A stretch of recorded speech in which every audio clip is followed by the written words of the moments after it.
எல்லாம் அப்புறம் பேசிக்கலாம் பாண்டியன், வாங்க இப்போ ஸ்டேஷனில் போய் பேசலாம், மீதி எல்லாம் அந்த அங்கே வந்து சொல்லுங்கள் அப்படின்னு சொன்னாங்க. எப்படி இருக்கும் அப்படிங்கிறது தான் பாண்டியனுக்கு. ஸோ சரவணனும் செந்திலும் சேர்ந்து ஒரு குழப்பறத்தை கிளப்பிட்டு போயிட்டாங்க. அவங்க வாட்டில் கம்முன்னு போயிருக்கலாம். அது செந்தில் பையெல்லாம் வந்துட்டு தேவையில்லாத வந்துட்டு பெரிய மூக்கை வெடிச்சிட்டு வந்து கதையை பேசுகிறேன்னு சொல்லிட்டு போய் சண்டையை போட்டு போயிட்டான். சண்டையை போட்டு அறையும் வாங்கிட்டு போயிட்டான். இது அவங்களுக்கு தெரியும். ஸோ வேலை வந்துக்கிட்டு சரவணன் வந்துக்கிட்டு செந்தில் வந்துட்டு அந்த சக்திகிட்ட அடி வாங்கினது. இந்த அடுத்து வந்து அவங்கெல்லாம் போன பிறகு இப்போ கதிர் என்ன பண்ணுறான், கதிர் வந்து சரி மாமன் கடை இருக்கே, மாமன் கடையை பார்த்துட்டு வரலாம் அப்படின்னு தெரிஞ்சுட்டு வரான். வந்து மாமா அப்படின்னு சொல்லிட்டு வரான். இப்போ சக்தி போயிடுறாரு. போனோட்டு பாரு அவன் இருக்கான். இவன் இங்கே வந்திருக்கான் அப்படின்னு சொல்லிட்டு குமார் இருக்கிறாடே, குமார் என்னை பார்க்க வந்திருக்கான், பேசாமல் கம்முட்டுரு அப்படின்னு. அவன் வந்துட்டு என்ன வந்தா என்ன, மாமனை பார்த்து மாமா கடை எப்படின்னு பார்க்க வந்தேன் அப்படின்னாக்கா, நீ என்ன மாமா கடை வைக்கிறது, நான் கடையை வச்சு கொடுத்தீங்க, வீட்டில் வச்சு எடுவடியில் வாங்கினீங்க, எடுவடி வாங்கி என்ன பண்ணீங்க நீங்கள், 10 ரூபா காயில் இருக்க அக்கௌண்ட் கணக்கில் ஒரு பேங்க் அக்கௌண்ட் இருக்கா அவருக்கு, இல்லை 1000 ரூபா கணக்கில் இருக்குதா, 100 ரூபாய் அவரால் கையில் காமிக்க முடியுமா அவரால், அவரை கொண்டாந்து விட்டுவிட்டு நாங்கள் வந்து கடை வச்சு கொடுத்தா நீங்கள் வந்து இப்போ வந்து குசலம் விசாரிப்பீங்களோ நீங்கள் அப்படின்னு அவன் கேட்க, ஏய் இங்கே பாரு நான் மாமாட்ட பேசுகிறேன், மாமாட்ட தானே பேசுகிறேன், மாமா என்ன மாமா, எங்கள் சித்தப்பாடா, எங்கள் சித்தப்பாவுக்கு அப்புறம் தானே உங்கள் மாமா வந்து வீட்டிலேயே உட்கார வச்சுருந்தீங்களடா, எங்கள் அத்தை உங்கள் அம்மா தான், உங்கள் அம்மா வந்துட்டு எல்லாம் உட்கார வச்சு இருக்கிற வேலையை பூரா வாங்கிட்டு உங்களை வந்துக்கிட்டு வளர்த்து விட்டு உங்களை மகனை மாதிரி வளர்த்தேன், மகனை மாதிரி என்ன வளர்த்தாங்க, உன்னை படிக்க வச்சாங்க, கவர்மெண்ட் ஜாப்புக்கு அனுப்புனாங்க உங்கள் அண்ணனை, நீ இப்போ உடனே படிக்க வச்சு டிகிரி வாங்கிட்டு நீ வந்து பிஸ்னஸ் வச்சு கொடுத்தாரு உங்கள் அப்பன், இந்த உங்கள் அண்ணன் அவன் வந்து அந்த கடையை கொடுத்துருக்காரு, கடையை அவனுக்கு எழுதி கொடுத்துருவாரு, அவன் கடை வச்சுருப்பான், நீ ட்ராவல்ஸ் நடத்துவேன், அவன் செந்தில் கவர்மெண்ட் வேலை பார்ப்பான், எங்கள் சித்தப்பா வந்துட்டு கடைசி வரைக்கும் வந்துக்கிட்டு நீங்கள் சொல்கிற எடுபிடி வேலையை பார்த்துட்டு அப்படியே திடீர்னுமாடா, மூட்டை தூக்கிட்டு திடீர்னுமாடா அப்படின்னு அவன் கேட்கும்போது இவன் கோவம் வந்து, ஏய் என்ன நினச்சிக்கிட்டு இருக்க நீ, உங்கள் அப்பன் மாதிரி நன்றி வரந்தவனா எவனும் கிடையாதுடா, நன்றி கிடச்சவனா உங்கள் அப்பன் பண்ண வேலை தாண்டா அது எல்லாமே, கொண்டு போய் வச்சுட்டு சம்பளம் இல்லாத ஆள் வேணும்னு சொல்லிட்டு கூலிக்கு வேணும், இந்த கல்யாணம் முடிச்சு கொண்டு போய் சம்பளம் இல்லாத ஆள் வந்துட்டு சமைக்கிறதுக்கும் பாத்திரம் விளக்கிறதுக்கும் சாணி தட்டுறதுக்கும் மாடு மேய்க்கிறதுக்கும் கொண்டு போய் வச்ச மாதிரி எங்கள் மாமனை கொண்டு போய் எங்கள் சித்தப்பனை கொண்டு போய் உங்கள் வீட்டில் வச்சு மாட்டிருக்காங்கடா கரும்பை முடிச்ச எல்லாமே அப்படின்னு சொல்லி அவன் சண்டையை போட்டன இவன் உடனே கடுப்பா, என்னடா பேசிக்கிட்டு போய் சண்டையை கோத்து பிடிச்சிடுறாங்க. சட்டையை கோத்து பிடிச்சோன்னே இந்த சுகன்யா வந்துட்டு என்னன்னாக்கா, சுகன்யாவோட கேரக்டர் எப்படி அப்படின்னாக்கா, சுகன்யா வந்துட்டு இப்போ இவங்களுக்கு தான் சண்டை இல்லை, யாராவது ஒருத்தன் நிம்மதி இல்லாமல் சண்டை இல்லாமல் இருக்கணும் அப்படிங்கிறது தான் இப்போதைக்கு முக்கியமாக அந்த பிள்ளைக்கு வேணுங்கிறது. இந்த குடும்பமும் அந்த குடும்பமும் சண்டை போட்டு பிரிஞ்சிடணும் அப்படிங்கிறது தான். இப்போ இந்த பக்கம் சக்தி வேலை உசிப்பிட்டாச்சு, சக்தி வேலை அடிச்சிட்டாரு, இந்த பம்மா வந்து கேட்டுருச்சாமா, ஏன் கடை வச்சா என்ன தப்பு, உங்கள் வீட்டில் உட்காந்துட்டு நாங்கள் வந்துட்டு தொண்டு ஊழியம் பார்க்கணுமா நாங்கள் அப்படின்னு எசிரி பேசி சக்தி வேலை வச்சு எசிரி விட்டு அப்போ அந்த சண்டை போட வச்சாச்சு. இப்போ அவங்கள தூண்டி விடணுமே அப்படிங்கிறது தான் இப்போ அந்த பிள்ளைக்கு இது. ஏற்கனவே செந்தில் அடி வாங்கினதை பார்க்கல, இப்போ செந்தில் அவனை போய் சொல்லியிருப்பான் அவன். இப்போ என்ன பண்ணுது, இப்போ அடி வந்தன இவன் படக்குன்னு இவன் வந்துட்டு அடிச்சு போடுறான். யார் நம்ம குமார் வந்துக்கிட்டு கதிரை அடிக்கிறான். கதிரை அடிச்சோன்னு அந்த பிள்ளை படாருன்னு வீடியோவை எடுத்து அதை அப்படியே அப்லோட் பண்ணி நேராக வந்துக்கிட்டு ராஜிக்கு அனுப்பிடுது. ராஜி பார்த்தோன்னே கடுப்பாகி என்னது என் புருஷன் அடிக்கிறதா அப்படின்னு நினச்சி பார்த்தாக்க இவங்க எல்லாம் வீட்டுக்கு வராங்க.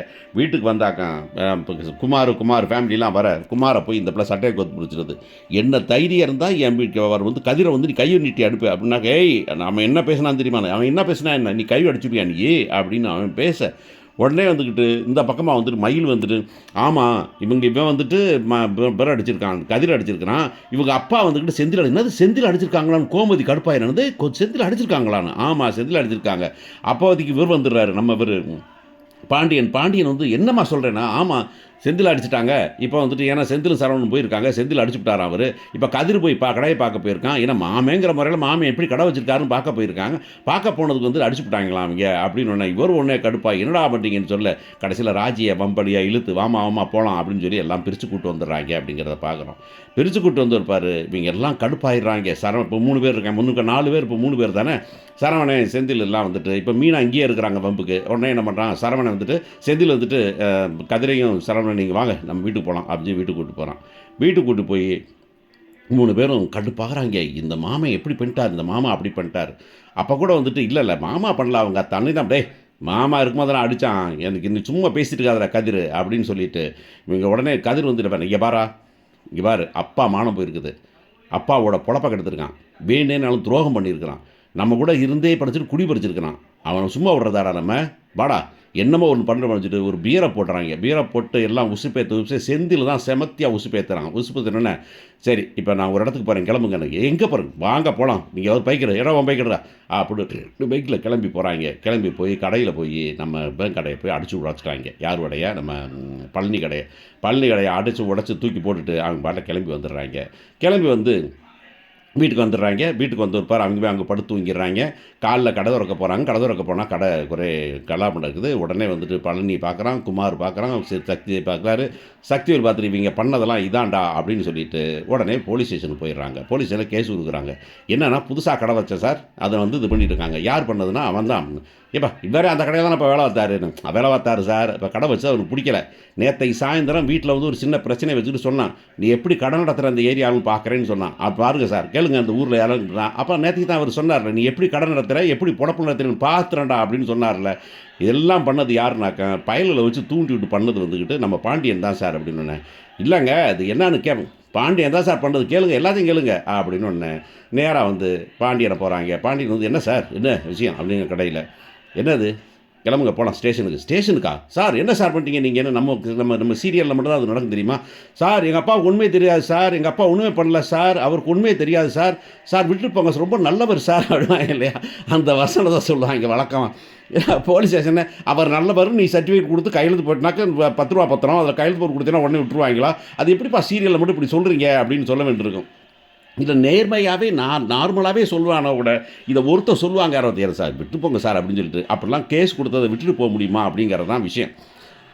அப்போ வந்துட்டு உடனே இல்லை பாண்டியனை சார் என்ன சார் இருந்துட்டேன் இங்கே பாருங்க கடையை உடச்சிருக்காங்க அப்படின்னு அப்படியே நைஸாக பார்க்குறாரு. இவங்க திருன்னு முடிக்கிறாங்க.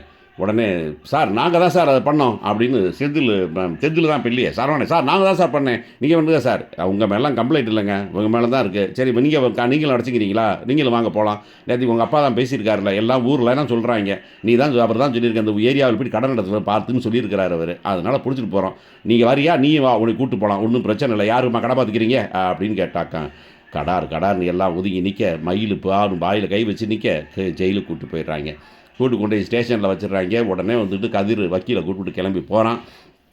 கிளம்பி போய் சார் இப்படிலாம் நடக்கலை சார், இது பண்ணுங்கள் சார், நீங்கள் எப்படி சார், இங்கே பாருங்கள் கேஸ் போட்டிருக்காங்க, விசாரிக்க கூப்பிட்ருக்கான், என்னான்னு பார்ப்போம் பொறுங்க அவங்களும் வரட்டும் அப்படின்னாக்கா. அவங்க வராங்க. அவங்க என்ன 2 வக்கீலை தூக்கிட்டு வராங்க. தூக்கிட்டு வந்து சார் வெளியே விட்டுறாதீங்க சார், வெளியே விட்டிங்கன்னு வச்சுங்களேன் அவன் கடையை உடச்ச மாதிரி வீட்டையும் உடச்சிடுவான். இன்னொன்று பார்த்தீங்கன்னாக்க யாரும் வந்துக்கிட்டு உடச்சான்னு எனக்கு எதிராக சாட்சினா அவன்லாம் சாட்சியை வளைச்சி பிடிச்சிடுவான் சார், அதனால் விடாதீங்க அப்படின்னு இவங்க சொல்ல. இப்போ கடைசியில் கோர்ட்டில் இவங்க வக்கீல்லாம் தகராறாகுது. கடைசியாக வேறு வழியே இல்லாமல் கூட்டிகிட்டு வராங்க. கூட்டிகிட்டு ஜாமீன் கொடுத்துறாங்க, இல்லை அப்புறம் விசாரிச்சுக்கலாம் அனுப்பி விட்டுறாங்க. வீட்டுக்கு கூட்டுறாங்க. வீட்டுக்கு கூட்டு வரும்போதே கதிர் திரும்ப வந்துட்டு குமாரை போட்டு ஏகுறான். உடனே தான் கோமதி ராஜ் இங்கே பாருங்கள் தயவு செஞ்சு வீட்டுக்குள்ளவா, இன்னும் ஒருத்தர் போய் ஜெயிலுக்கு போனது பார்த்தாதா, மற்றவங்களாம் போகணுமா, நீங்கள் இங்கே பாரு நினச்சிட்டிங்கல்ல உங்கள் குடும்பத்தோடு உள்ளார அனுப்புகிறேன்டா அப்படின்னு சொல்ல. அங்கே பாட்டி வந்துட்டு என்னடா இப்படி ஆகிப்போச்சே அப்படின்னு சொல்லிட்டு அவங்க புலம்ப. பழனி வந்துக்கிட்டு என்ன பண்ணுறதே தெரியாமல் முழிக்க. உடனே வந்து கோமதி சொல்கிறாங்க, இப்போ டேய் இந்த இதெல்லாம் காரணம் கொலகார பாவி நீ தாண்டா அதை பண்ணவேன் நீ அப்படின்னு வழக்கம் போல் எனக்கு மூளைங்கிறது கொஞ்சம் கூட இல்லை அப்படின்னு கோமதி கத்த. இந்த பிரச்சனையெல்லாம் சால்வ் பண்ணுறதுக்கு ஒரே ஒரு ஆளுக்கு தான் சான்ஸ் இருந்தது கோமதிக்கு. அந்த கோமதி அதை விட்டுட்டாங்க. பார்ப்போம் என்ன நடக்க போகுதுன்னு.